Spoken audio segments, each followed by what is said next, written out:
Hi everyone, welcome to English with dear Ambar sir 101। My dear students, आज की इस video में हम लोग एक्टिव वॉइस से पैसिव वॉइस बनाना सीखेंगे।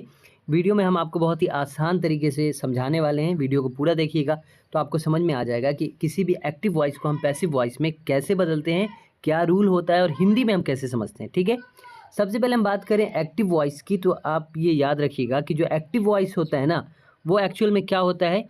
एक्टिव वॉइस आपका जो टेंस है वो पूरा का पूरा टेंस एक्टिव वॉइस के अंदर आता है, ठीक। और उसी को हम पैसिव में बनाते हैं। एक्टिव वॉइस में जो सब्जेक्ट होता है वो काम करता है, ठीक है, यानी कि वो खुद काम करता है। यहाँ पे हम एग्जांपल समझाएंगे आपको। लेकिन पैसिव में क्या होता है कि सब्जेक्ट के ऊपर काम किया जाता है। अब ये चीज़ क्या है वो आप सेंटेंस से सीखोगे, ठीक।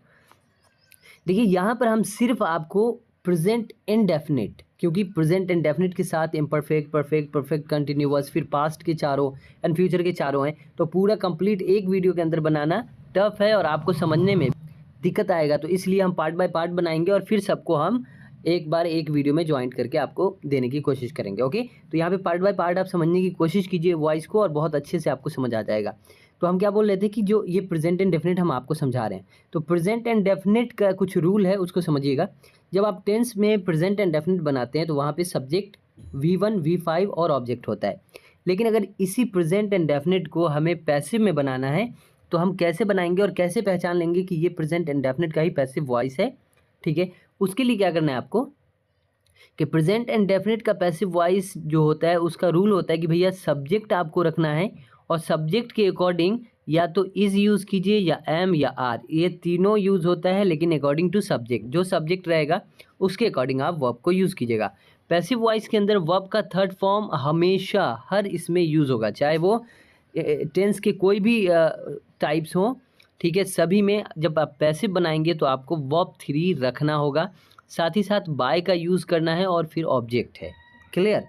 तो ये रूल है। ये रूल किसका है? ये प्रेजेंट एंड डेफिनेट के पैसिव वॉइस का रूल आपने सीखा, जिसमें subject is am are, verb का थर्ड फॉर्म तो सारे पैसिव में आएगा, बाय और ऑब्जेक्ट, ये आपको याद रखना है। क्लियर? इसी तरीके से अब हम यहाँ पर देखेंगे कि कैसे सेंटेंस पैसिव होते हैं और कैसे सेंटेंस एक्टिव होते हैं। यहाँ पे देखिए हम लोग पढ़ाते हैं, तो इस सेंटेंस को थोड़ा समझने की कोशिश कीजिए। यहाँ पर सब्जेक्ट हम लोग है, तो यहाँ पर सब्जेक्ट खुद काम कर रहा है पढ़ाने का। यहाँ पे क्या हो रहा है कि सब्जेक्ट खुद काम कर रहा है पढ़ाने का। लेकिन जैसे ही हम इसके आगे वाले सेंटेंस में सामने वाले सेंटेंस को देखेंगे तो यहाँ पे देखिए क्या कहता है कि हम लोगों को पढ़ाया जाता है, ठीक है। तो यहाँ पे तो हम लोग पढ़ाते हैं, लेकिन यहाँ पे हम लोगों को पढ़ाया जाता है। यहाँ पे जो हम लोग सब्जेक्ट है, अब इसके ऊपर काम किया जा रहा है, इसको जो है ना पढ़ाया जाता है, ठीक है। अब देखिए पैसिव में आप कैसे समझेंगे, आप कैसे समझेंगे कि ये जो है प्रेजेंट एंड डेफिनेट का पैसिव है और यहाँ पर हमको इज़, एम या आर लगाकर वर्ब 3 लगाना है। तो सिंपल है, जब भी सेंटेंस में आप देखिएगा कि कोई काम किया जाता और है, तो आप समझ जाइएगा कि वहाँ पर क्या है, वो आपका प्रेजेंट एंड डेफिनेट का पैसिव है। कोई भी काम किया जाता और उसके बाद है, हो या हूँ होना चाहिए, तो वो आपका क्या हो जाएगा, पैसिव। और पैसिव किसका? प्रेजेंट एंड डेफिनेट का। जैसे पढ़ाया जाता है, खिलाया जाता है, हंसाया जाता है, ठीक है, पीटा जाता है, बुलाया जाता है। तो बात समझ में आ रहा है आपको? आप समझ गए कि यहाँ पे ये आपका पैसिव वॉइस। अब यहाँ पे देखिए मैं प्यार करता हूँ, ठीक है, यहाँ पे मैं इस काम को कर रहा हूँ, लेकिन यहाँ पर क्या है, मुझे प्यार किया जाता है। इसका मतलब अब ये मुझ पर सब्जेक्ट के ऊपर काम किया जा रहा है, ठीक है। उसी तरीके से वह पीटता है, यहाँ पे सब्जेक्ट खुद काम कर रहा है कि वह पीटता है, ठीक है। तो सब्जेक्ट यहाँ पे खुद काम कर रहा है, लेकिन यहाँ सब्जेक्ट के ऊपर काम किया जा रहा है। यहाँ पे क्या बोला जा रहा है कि उसे पीटा जाता है, ठीक है। उसी तरीके से देखिए वे लोग पेड़ काटते हैं, ठीक है, तो वे लोग पेड़ काटने का काम खुद से कर रहे हैं। यहाँ पे सब्जेक्ट वे लोग है, लेकिन यहाँ पे पेड़ जो है वो काटा जाता है। क्लियर?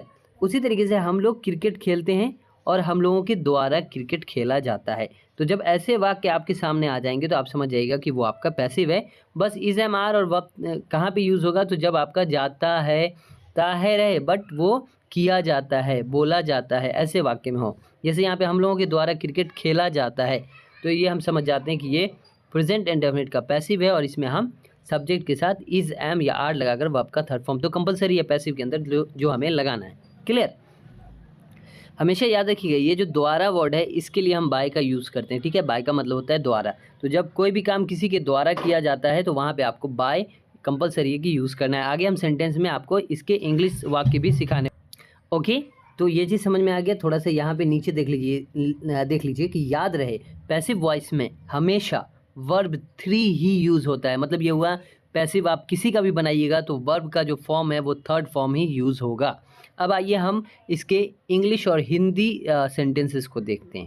ओके, तो यहाँ पे देखिए हम लोग पढ़ाते हैं, ये आपको ऑलरेडी पता है कि भैया ये क्या चीज़ है, ये आपका टेंस है जो आप अच्छे से जानते हो टेंस को बनाना। ठीक है, तो हम लोग पढ़ाते हैं, हम क्या बोलेंगे, we taught, sorry we teach. We teach का मतलब क्या हो जाएगा कि हम लोग पढ़ाते हैं। लेकिन अगर बात ये कि हम लोगों को पढ़ाया जाता है तब हम क्या रूल यूज़ करेंगे, हम बोलेंगे we are taught. We are taught मतलब हम लोगों को पढ़ाया जाता है। तो पैसिव में जब हम इसको चेंज करेंगे तो हम क्या करेंगे, according to subject is am या आर यूज। तो जैसे कि यहाँ पर क्या यूज़ हुआ है, टीच का थर्ड फॉर्म। तो वी आर टॉट का मतलब क्या हो जाएगा, हमें पढ़ाया जाता है। तो आप जब भी देखिएगा कि किसी भी सब्जेक्ट के साथ इज एम या आर लगा हुआ है और उसके साथ वर्ब का थर्ड फॉर्म लगा हुआ है तो आप समझ जाइएगा कि वो आपका पैसिव वॉइस का पैसिव वॉइस है। और वो किसका पैसिव वॉइस है, वो आपके प्रेजेंट इंडेफिनिट का पैसिव वॉइस है। क्लियर हो गया। अब यहाँ पे बाय यूज़ नहीं हुआ है, बाय कब यूज़ होगा वो देख लीजिए। जैसे फॉर एग्जांपल यहाँ पर लिखा होता है कि हम लोगों को टीचर के द्वारा पढ़ाया जाता है। ठीक है, अगर ये लिखा होता तो हम लोगों को पढ़ाया जाता है, ये आप बनाते वी आर टॉट। किसके द्वारा, टीचर के द्वारा, शिक्षकों के द्वारा। तो हम टॉट के बाद यूज़ फुल स्टॉप यूज़ नहीं करते, हम सीधे यूज़ करते हैं बाय टीचर्स, बाय टीचर्स। अगर यहाँ पे ये ऑब्जेक्ट के तौर पे होता कि हम लोगों को टीचर्स के द्वारा पढ़ाया जाता है तब हम बोलते we are taught by teachers. तो ये सिर्फ और सिर्फ प्रेजेंट इंडेफिनिट का है, याद कीजिएगा तो आपको और अच्छे से समझ में आएगा। तो ये समझ में आ गया।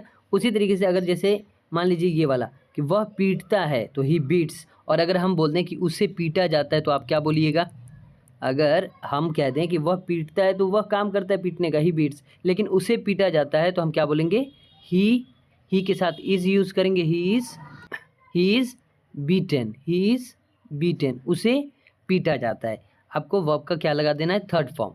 अगर यहीं पे लिखा होता है कि उसे जो है मेरे द्वारा पीटा जाता है तो क्या हो जाता है, ही इज़ बीटन, फिर लगा देते हैं बाय मी। यानी कि हर जगह बाय नहीं लगेगा। जब आप देखेंगे कि सेंटेंस में किसी के ऊपर कोई काम किया जा रहा है और किसी के द्वारा यानी ऑब्जेक्ट भी आ रहा है तब आप बाय का यूज़ करके ऑब्जेक्ट दीजिएगा, अदरवाइज़ नहीं दीजिएगा। जैसे कि यहाँ पर मुझे सिर्फ पढ़ाया जाता है, इसमें ऑब्जेक्ट नहीं आया तो हम बोलेंगे वी आर टॉट।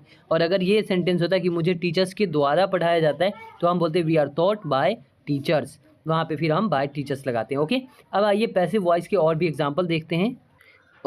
ओके, तो अब यहाँ पे देखिए सिर्फ पैसिव वॉइस का हम यहाँ पे देखेंगे क्या चीज़, सेंटेंस एग्जाम्पल।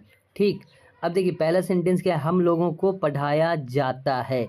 ये जो सेंटेंस यहाँ से लेके यहाँ तक है, पढ़ाया जाता है, इससे समझ में आ गया कि कोई काम जैसे पढ़ाया, ये आपको जो है पढ़ाया हो गया, उसके बाद जाता, उसके बाद है। तो कोई भी काम जब किया जाता और है आ गया तो वो आपका प्रेजेंट इंडेफिनिट का सेंटेंस है जो कि पैसिव में अब आपको बनाना है। तो आप इज़ एम या आर यूज़ कीजिएगा, फिर वर्ब थ्री यूज़ कीजिएगा। अगर ऑब्जेक्ट है तो ऑब्जेक्ट से पहले बाय और फिर ऑब्जेक्ट यूज़ कीजिएगा। ठीक है, बाय वाला नीचे है जो हम समझेंगे। यहाँ पे देखिए हम लोगों को पढ़ाया जाता है तो वी आर टॉट, मुझे प्यार किया जाता है, आई एम लव्ड, वर्ब का थर्ड फॉर्म यूज़ हुआ है। उसे पीटा जाता है तो क्या हो जाएगा, ही इज़ बीटेन, कहीं पे भी ऑब्जेक्ट नहीं आया है इसलिए बाय का यूज़ नहीं किया गया है। पेड़ काटा जाता है तो ट्रीज़ आर कट, कट का वर्ब थ्री कट ही होता है, तो ट्रीज़ आर कट। अब देखिए हम लोगों के द्वारा क्रिकेट खेला जाता है, तो जो काम किया जाता है वो पहले आएगा और द्वारा वाला सेंटेंस देखिएगा जिसके द्वारा है वो बाद में आएगा। तो यहाँ पे क्या है कि हम लोगों के द्वारा क्रिकेट खेला जाता है, तो सबसे पहले हम क्रिकेट खेला जाता है बोलेंगे, फिर द्वारा यूज़ करेंगे और किसके द्वारा है तो वो ऑब्जेक्ट हो जाएगा, ये फिर आपका ऑब्जेक्ट में चला जाएगा। देखिए यहाँ पे हम क्या बोलेंगे कि क्रिकेट इज़ प्लेड। ठीक है, यहाँ पे क्या हो गया, cricket is played, verb third लगेगा ही, पैसिव बना रहे हैं आप। तो क्रिकेट खेला जाता है, इसका ये मतलब होगा, इज़ एम आर लग गया मतलब कोई काम किया जाता है। तो क्रिकेट इज़ प्लेड, क्रिकेट खेला जाता है, किसके द्वारा, तो हम लोगों के द्वारा। तो द्वारा के लिए हम यूज़ करेंगे बाय, और ये जो हम लोग है ये चलाएगा यहाँ पर जिसका ऑब्जेक्ट होता है अस। ठीक है, मेरे द्वारा अगर आप बोलेंगे तो आई का ऑब्जेक्ट मी होता है, तो आप यहाँ पे बाय के बाद मी देंगे। ठीक है, उसके द्वारा तो हिम देंगे या हर देंगे, हमारे द्वारा तो अस हो गया, उनके द्वारा तो देम देंगे आप। ठीक है, यहाँ पर दे का देम ऑब्जेक्ट होता है, तो आपको सारे सब्जेक्ट के ऑब्जेक्ट पता होने चाहिए, तभी आप बाय के बाद वो ऑब्जेक्ट दीजिएगा। जैसे हम लोगों का तो हम वी जानते हैं, बट इसका ऑब्जेक्ट अस होता है, तो हम लोगों यहाँ पे था, तो इस वजह से हमें हम लोगों का जो ऑब्जेक्ट है वो अस होता है, जो हमने यहाँ पे दिया है। ठीक है, तो ये याद रखना आपको ज़रूरी है। तो अब आप समझ गए होंगे कि आपका जो पैसिव वाला वाक्य है वो पहले होना चाहिए, उसके बाद द्वारा के वर्ड आने चाहिए, और द्वारा से पहले जिसके द्वारा है वो काम, वो आपका यहाँ पे एंड में आ जाएगा। तो cricket is played by us, cricket हम लोगों के द्वारा खेला जाता है। तो ये थे आज के पैसिव वॉइस, जो कि प्रेजेंट इंडेफिनिट को हमने आपको समझाया कि कैसे आप प्रेजेंट इंडेफिनिट को पैसिव वॉइस में चेंज करेंगे, क्या रूल फॉलो करेंगे, हिंदी में कैसे समझेंगे, सारी चीज़ें आज की इस वीडियो में हमने आपको बताया। तो ये वीडियो अगर आपको पसंद आया हो तो वीडियो को लाइक करना मत भूलिएगा। साथ ही चैनल पे नए हैं तो चैनल को सब्सक्राइब कर दीजिए, बेल आइकन को दबा दीजिए।